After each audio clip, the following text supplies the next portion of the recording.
देखिए ये सबसे इम्पोर्टेंट है, इस चैप्टर का जो क्वेश्चन बनेगा 4 नंबर का वो इसी में से बनता है, ये ध्यान दें आप लोग, सबसे ज़्यादा इम्पोर्टेंट है। अब देखें इसके अंदर आप लोगों को क्या बोल रहा है ये कि x का मान ज्ञात करना है। 3 क्वेश्चन है, तीनों क्वेश्चन सॉल्व करके बता रहा हूँ, ध्यान से देखें आप लोग। पहली बात आप देखोगे कि इसके अंदर जो ध्यान रखना है आप लोगों को कि मैं जो बोल रहा हूँ वो बात ध्यान से सुने कि जब भी आपको x का मान निकालना होता है तो जिस किसी भी संख्या के साथ में x है उसको छेड़ना नहीं है, उसको वैसे ही रख दें। बाकी वाले के साथ अपन जो भी खेल खेलना है वो खेलेंगे। इसका मतलब इसके साथ में अपन को कोई भी चीज प्रोसेस नहीं लगानी है, प्रोसेस लगाएंगे वो सिर्फ इधर लगाएंगे। देखिए क्या होगा, यहाँ पे आप देखोगे कि दोनों के आधार समान है, दोनों की घातें अलग अलग है।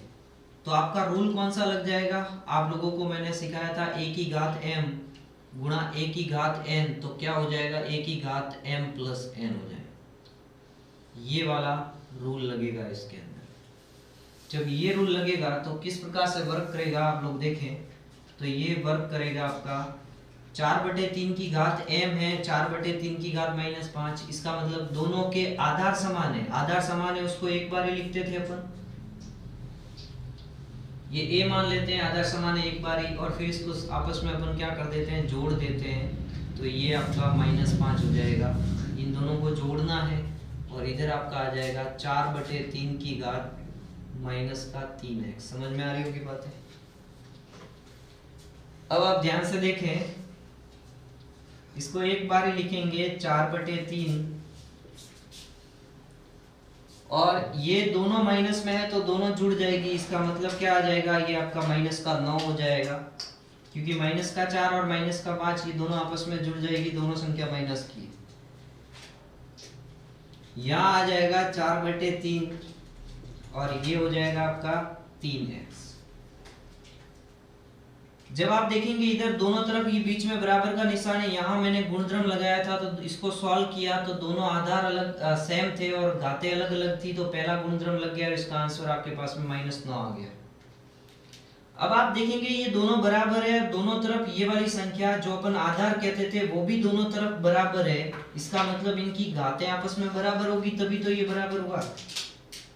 ये वाला आधार इस आधार के बराबर है, इसका मतलब दोनों की घातें बराबर। इसका ये मतलब हो गया कि -9 है वो किसके बराबर है, -3x के बराबर। इस माइनस से ये माइनस कट गया, इसका मतलब 9 के बटे में कौन आ जाएगा, 3, और यहाँ आ जाएगा आपका x। तो इससे मैं इसको काट दूंगा तो x की जो वैल्यू है वो आपके पास कितनी आ जाएगी, 3 आ जाएगी, और ये आपके इसका आंसर हो गया। इसे समझा रहा हूँ, ध्यान से देखें।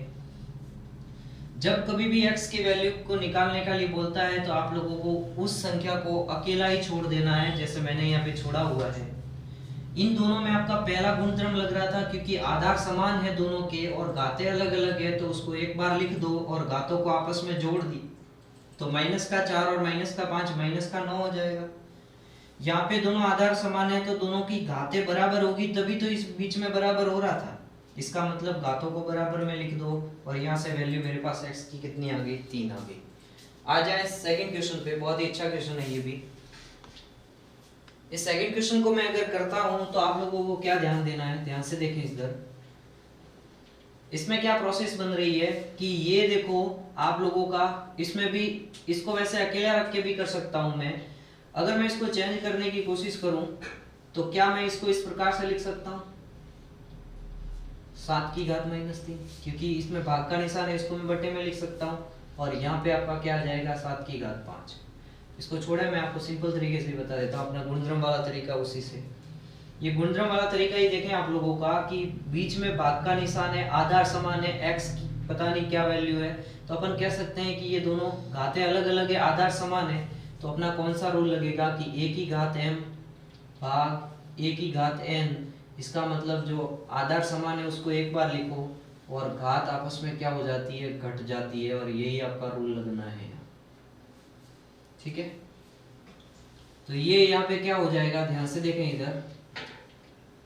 ये जो आधार समान है उसको एक बार लिखना है क्योंकि ये वाला रूल लग रहा है आपका, आधार समान घातें अलग अलग। इसका मतलब ये x घात आपस में घटती है तो मैं इसको घटाऊंगा तो ये प्रोसेस बन जाएगी और इधर आ जाएगा 7 की घात 5।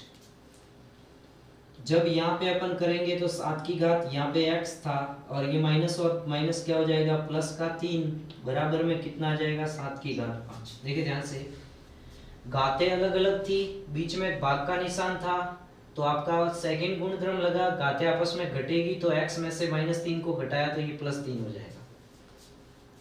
अब आप देखोगे कि अगर आधार दोनों के समान है और ये दोनों पद बराबर है, इसका मतलब दोनों घातें आपस में बराबर होगी तभी ये समान हो सकता है।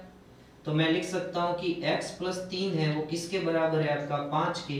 इसका मतलब x की वैल्यू मेरे पास क्या आ जाएगी, 5 में से 3 गया तो x बराबर आपके पास आ जाएगा 2, और ये इसका सॉल्यूशन। समझ में आ रही होगी बात है। अब अपन देखते हैं इधर, तो इस तरफ क्या देखना है आप लोगों को, ध्यान से देखें। सेम प्रोसेस है, उसी प्रकार से कर सकते हैं, इसको कुछ अलग तरीके से करते हैं अपन। देखिए इधर ध्यान से कि 4 की घात कितनी है 2x + 1।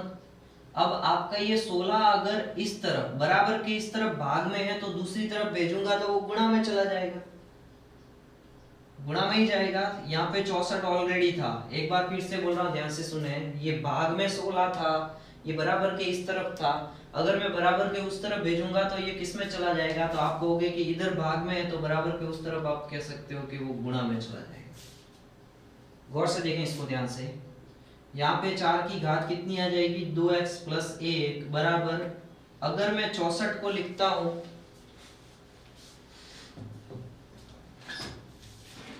देखें इस क्वेश्चन को फिर से कि आपका इसमें क्या होगा, ध्यान से देखें कि ये जो मैंने आगे कंटिन्यू कर रहा हूं,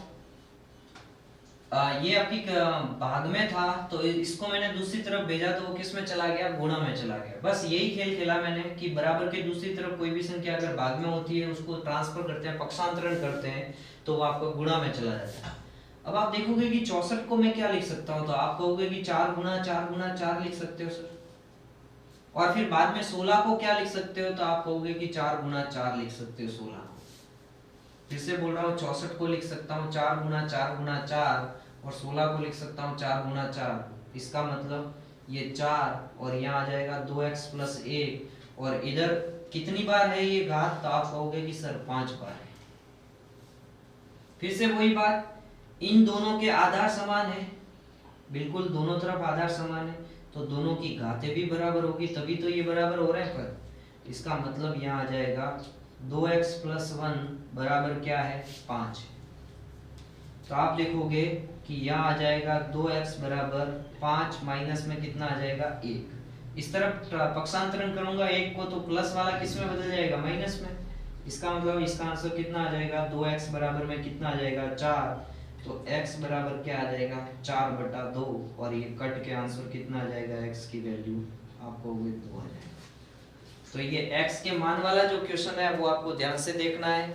फिर से मैं समझा रहा हूँ, इस क्वेश्चन को देखें इधर कि जो भाग में था इसको दूसरी तरफ भेजेंगे तो वो गुणा में चला जाएगा, और अगर गुणा में चला जाता है तो आप 64 को लिख सकते हो 4 × 4 × 4, और 16 को क्या लिख सकते हो 4 × 4, तो ये 4 की घात कितनी बन जाएगी 5। इसका मतलब ये दोनों बराबर है, दोनों के आधार समान है, तो इसकी घातें बराबर होगी तभी तो ये बराबर होंगे। इसका मतलब 2x + 1 किसके बराबर है 5 का, तो x की वैल्यू आपके पास कितनी आ गई 2।